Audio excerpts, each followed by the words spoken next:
Malam Kematian di Gunung Kawi.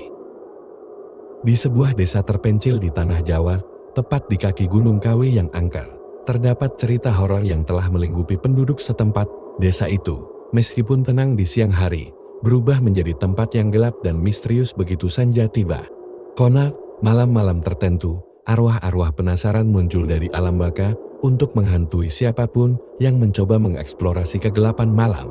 Legenda Gunung Kawi mengatakan bahwa pada malam Jumat Kliwon, pintu gerbang antara dunia hidup dan dunia baka terbuka lebar. Pohon-pohon tua yang menjulang tinggi seakan menyaksikan kisah horor yang terungkap di balik kabut malam. Dalam cerita ini, seorang pemuda bernama Aditya memutuskan untuk mengeksplorasi misteri malam kematian di Gunung Kawi.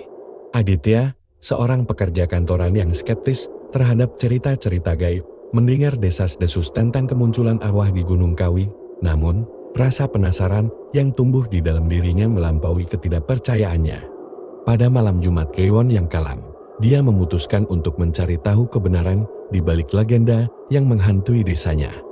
Gunung Kawi terlihat menakutkan saat Aditya mendekatinya. Pada malam itu, pohon-pohon tua seperti tangan-tangan mencoba mencengkeram langit, dan kabut tebal menyelimuti lorong-lorong yang biasanya ramai oleh suara tawa anak-anak desa.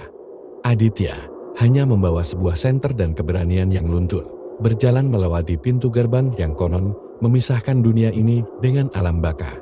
Di dalam kompleks candi kuno, suasana menjadi semakin menakutkan. Langkah kaki Aditya seperti bergema di antara reruntuhan batu yang pernah menjadi saksi sejarah kerajaan masa lalu. Terdengar suara gemuruh dan bisikan di angin malam, seperti panggilan dari makhluk tak terlihat. Senter Aditya menyinari relief-relief candi, menciptakan bayangan-bayangan yang menari-nari di dinding batu. Namun, ketenangannya segera sirna ketika ia melihat sosok bayangan yang mengambang di kegelapan. Aditya menahan napas, mencoba memahami apakah itu hanya imajinasi atau kenyataan. Sosok bayangan itu semakin mendekat, dan Aditya dapat melihat wajah yang pucat dan mata yang memancarkan cahaya kebiruan. Itu adalah arwah seorang gadis yang terlihat kebingungan dan kesepian.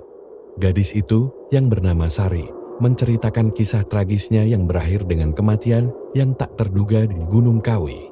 Aditya, meskipun ketakutan, merasa iba pada arwah Saring. Gadis itu mengaku bahwa dia dan arwah-arwah lainnya terjebak di antara dua dunia, tak bisa melanjutkan perjalanan mereka ke alam baka karena suatu hal yang belum terselesaikan. Aditya merasa memiliki tanggung jawab untuk membantu mereka menemukan kedamaian. Saat malam berlalu, Aditya dan arwah-arwah itu berkeliling kompleks candi, mencari petunjuk yang akan membuka pintu gerbang menuju alam baka. Mereka harus mengungkap misteri dan memenuhi keinginan-keinginan yang belum terselesaikan agar arwah-arwah itu dapat melanjutkan perjalanan mereka.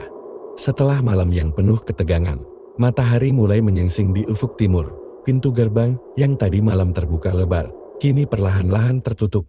Arwah-arwah itu, satu persatu, menghilang di dalam kabut pagi.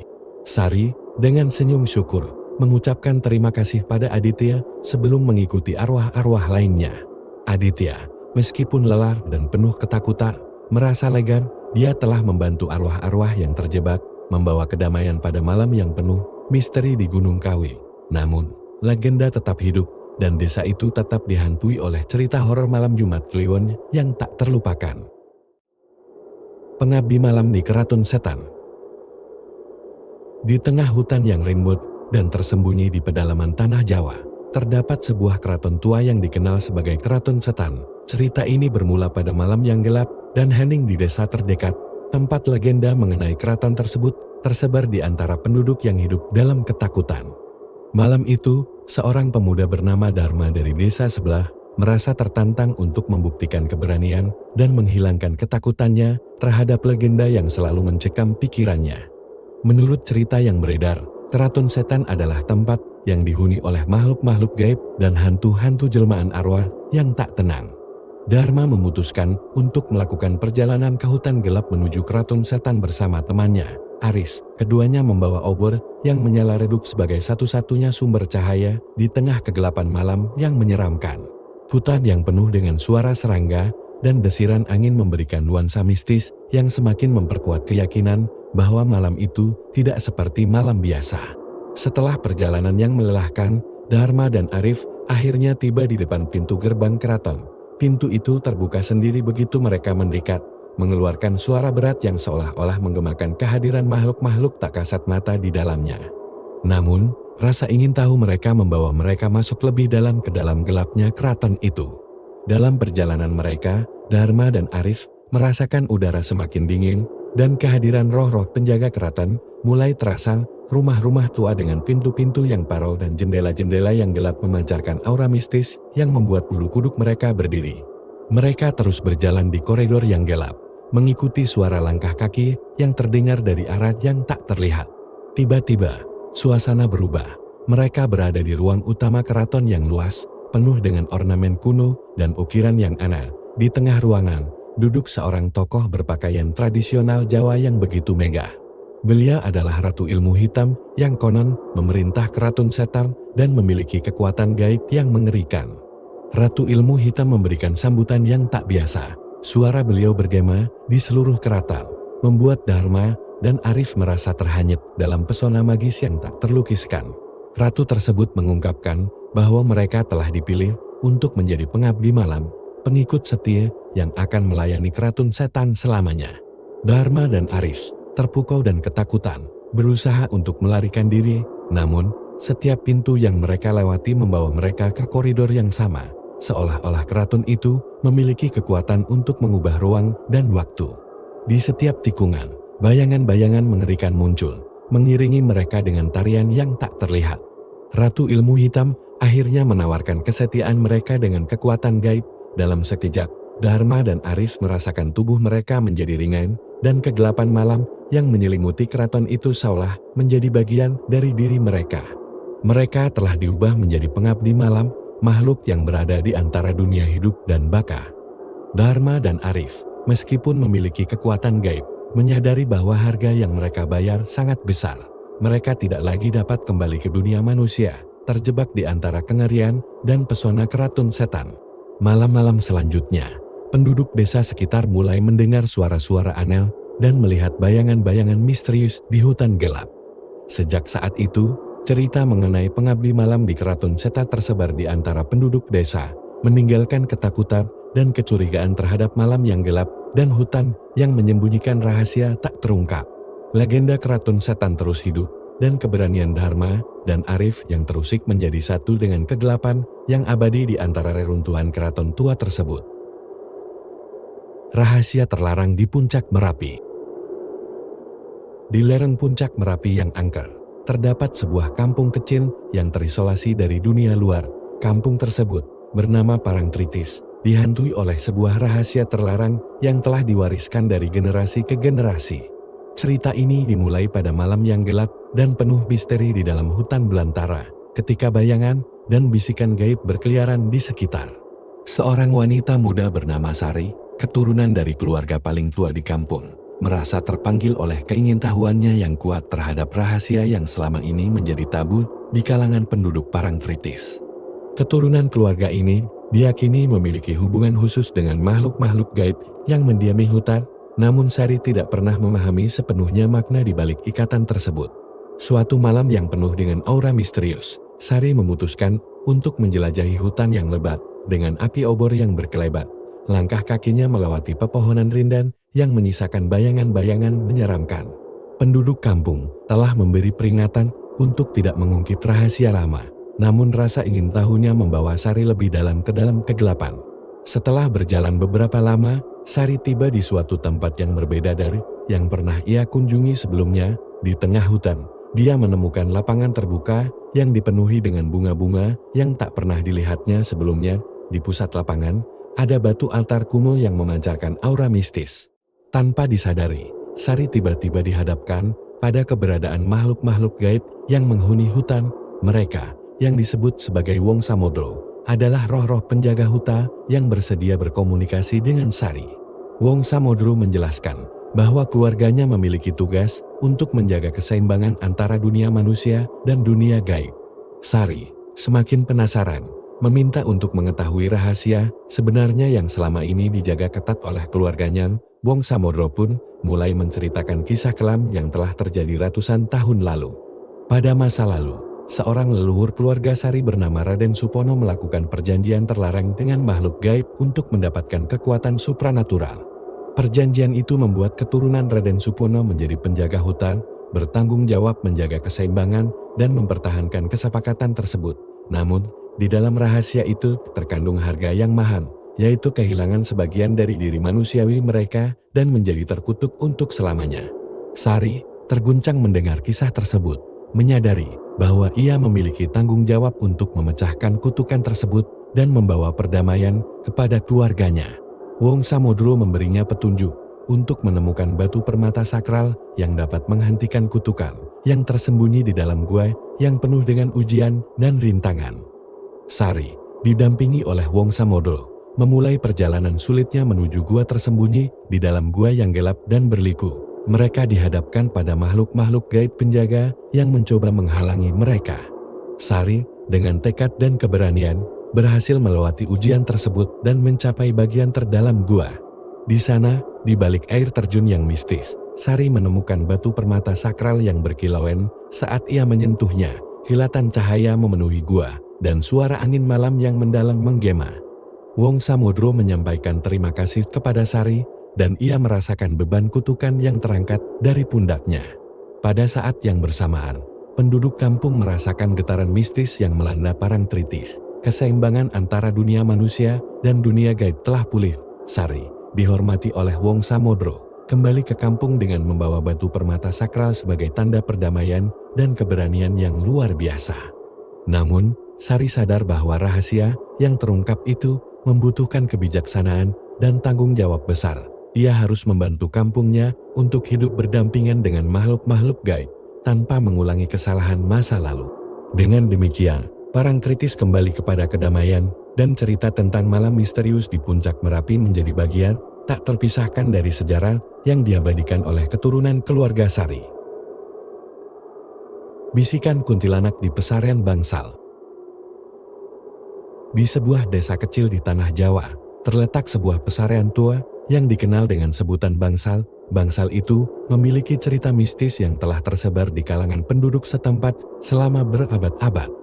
Legenda tersebut bermula dari kehadiran kuntilanak, hantu perempuan berambut panjang dan berbaju putih yang seringkali menjadi malapetaka bagi siapapun yang bertemu dengannya.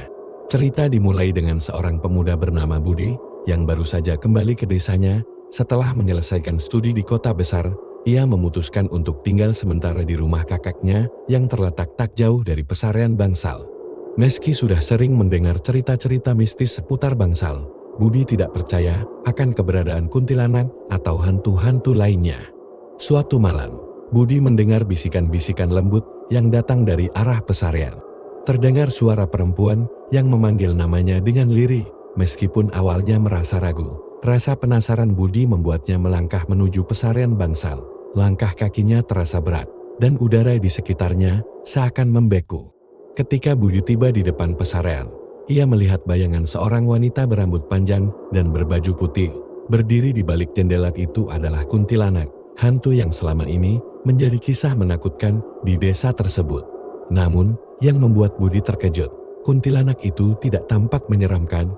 Sebaliknya, wajahnya penuh dengan kesedihan dan kehampaan. Tanpa sadar, Budi terdorong untuk mengetahui kisah di balik kuntilanak tersebut. Wanita itu, yang dulu bernama Siti, adalah seorang gadis desa yang hidup pada zaman kolonial Belanda. Ia jatuh cinta dengan seorang pemuda dari desa sebelah, namun cinta mereka menjadi terhalang oleh perbedaan kasta dan status sosial. Ketika keluarga Siti mengetahui hubungan terlarang tersebut, mereka memutuskan untuk menjodohkannya dengan seorang priai kaya dari desa mereka sendiri. Siti, yang tak tahan dengan tekanan dan perasaan terkekang, memutuskan untuk melarikan diri bersama kekasihnya. Namun, nasib berkata lain. Pada malam pelarian mereka, pasukan Belanda datang dan menangkap kekasih Siti. Mereka memaksa Siti untuk menikahi priai yang telah ditentukan oleh keluarganya. Kehidupan pernikahan yang penuh penderitaan dan ketidakadilan membuat Siti terpuruk dalam kesedihan. Pada suatu malam yang gelap, tak tahan dengan penderitaannya, Siti mengakhiri hidupnya dengan cara yang tragis. Sejak saat itu, roh Siti menjadi terikat di Bangsal, dan setiap malam ia mengulangi kisah pilu hidupnya. Budi yang mendengar kisah ini merasa iba pada Siti. Ia berjanji untuk membantu meruntuhkan belenggu yang mengikat roh Siti agar dapat beristirahat dengan damai. Budi berusaha mencari tahu cara untuk membebaskan Siti. Ia berkonsultasi dengan seorang dukun yang terkenal di desa tersebut. Dukun tersebut memberikan petunjuk ritual khusus yang harus dilakukan di malam tertentu untuk menghormati dan melepaskan roh Siti. Budi, tanpa ragu, bersiap untuk melaksanakan ritual tersebut. Pada malam yang ditentukan, Budi mempersiapkan segala sesuatunya dengan obor yang menyala dan hati yang penuh tekad. Ia memasuki bangsal, kuntilanak Siti muncul. Tetapi kali ini ekspresinya berbeda. Terlihat raut wajahnya yang lega dan bersyukur. Pada malam yang ditentukan, Budi mempersiapkan segala. Budi melanjutkan ritualnya dengan penuh kehati-hatian. Suasana berubah, angin malam menjadi sejuk, dan bisikan-bisikan lembut Siti menghilang. Kuntilanak itu semakin memudar. Meninggalkan keheningan di bangsal, Budi merasa sesuatu yang aneh, seolah-olah beban berat di pundaknya ikut hilang. Setelah ritual selesai, Budi keluar dari bangsal dengan perasaan lega. Ia yakin bahwa roh Siti telah diberikan kesempatan untuk beristirahat dengan damai. Bangsal yang dulu angker dan penuh kisah mencekam, kini terasa tenang. Penduduk desa merasakan perubahan energi di tempat tersebut, dan cerita mistis bangsal pun berubah menjadi cerita tentang keberanian Budi dan pembebasannya terhadap roh yang terluka. Tarian kematian di Pura Angker. Pada malam yang gelap di sebuah desa terpencil di tanah Jawa, terdapat sebuah pura kuno yang dipercayai sebagai tempat berkumpulnya roh-roh jelang akhir hayat mereka. Pura tersebut dikenal sebagai Pura Angker, menjadi saksi bisu dari kisah-kisah mengerikan yang terjadi di masa lalu. Kisah ini dimulai dengan seorang pemuda bernama Aditya yang penasaran dengan cerita-cerita mistis seputar Pura Angker. Meski diingatkan oleh orang tua dan tetua desa untuk tidak mengusik tempat tersebut, rasa penasaran Aditya membawanya pada malam yang kelam menuju pintu gerbang pura yang kuno. Dengan obor yang menyala redup, Aditya memasuki Pura Angker. Suasana seketika berubah, angin malam berbisik lirih, dan daun-daun kering berderit seolah menabuh tanda kehadiran roh-roh tak kasat mata. Aditya melangkah dengan hati-hati menuju halaman utama pura yang dipenuhi oleh patung-patung dewa dan 9 pintu gerbang misterius. Saat Aditya berada di tengah-tengah halaman, suara gemuruh mendalam memecah keheningan malam. Semakin mendekat ke arah pintu gerbang ke-9, Aditya merasakan getaran energi gaib yang tak terlukiskan. Pintu itu terbuka dengan sendirinya, mengundangnya masuk ke dalam lorong yang gelap. Di dalam lorong yang terangkat oleh obor yang ditempatkan secara strategis, Aditya melihat bayangan-bayangan aneh dan mendengar bisikan-bisikan tak kasat mata. Perasaannya berkobar-kobar ketika ia menyadari bahwa ia tidak sendirian. Roh-roh dari masa lampau berkumpul di sekitarnya, menari-nari dengan gerakan yang anggun, namun menakutkan. Aditya mencoba untuk memahami apa yang sedang terjadi. Tiba-tiba, sebuah tarian misterius dimulai. Para roh yang berkumpul membentuk lingkaran dan melantunkan nyanyian kuno yang menyentuh jiwa. Tarian itu seperti sebuah ritual kematian yang memesona, memikat Aditya dengan pesona magisnya. Dalam tarian yang mencekam, Aditya menyadari bahwa roh-roh tersebut adalah jiwa-jiwa yang belum menemukan ketenangan. Mereka terjebak di antara dunia ini dan alam baka, mencari pembebasan dari belenggu tak kasat mata yang mengikat mereka. Setiap gerakan tarian mereka adalah sebuah jeritan bisu meminta pertolongan. Aditya, yang merasa terpanggil, mencoba untuk berbicara dengan roh-roh tersebut. Dengan hati yang penuh belas kasihan, ia berusaha memahami cerita-cerita mereka yang penuh dengan penderitaan dan penyesalan. Rupanya, pura ini menjadi saksi dari kisah-kisah tragis yang terjadi di masa lalu, dan roh-roh tersebut tidak dapat menemukan damai. Saat Aditya mendengarkan lebih dalam, ia mengetahui bahwa ada satu roh yang menjadi pusat dari tarian tersebut. Roh itu adalah seorang wanita muda yang meninggal secara tragis karena cinta yang tak berbalas. Kisah cintanya yang penuh kepahitan membuatnya terjebak di dunia ini. Aditya, tanpa ragu, memutuskan untuk membantu roh tersebut menemukan kedamaian. Dia meminta bantuan dukun terpercaya dari desanya untuk melakukan upacara pembebasan bersama-sama. Mereka mengadakan ritual di Pura Angker, berusaha membuka gerbang menuju alam baka. Setelah ritual selesai, Aditya merasakan suasana yang berbeda di Pura Angker. Roh-roh yang sebelumnya menari-nari kini terlihat tenang dan bersinar dengan cahaya yang lembut. Roh wanita muda itu tersenyum pada Aditya sebelum akhirnya menghilang ke alam baka. Pura Angker, yang dulu dipenuhi oleh aura misterius, kini menjadi tempat yang tenang dan damai. Cerita tentang tarian kematian dan roh-roh yang berkumpul di sana berubah menjadi cerita tentang pembebasan dan kedamaian yang diberikan oleh seorang pemuda berhati mulia. Aditya, meski mengalami petualangan yang menakutkan, menemukan kepuasan dalam membawa cahaya pada roh yang terjebak di antara alam dunia dan baka.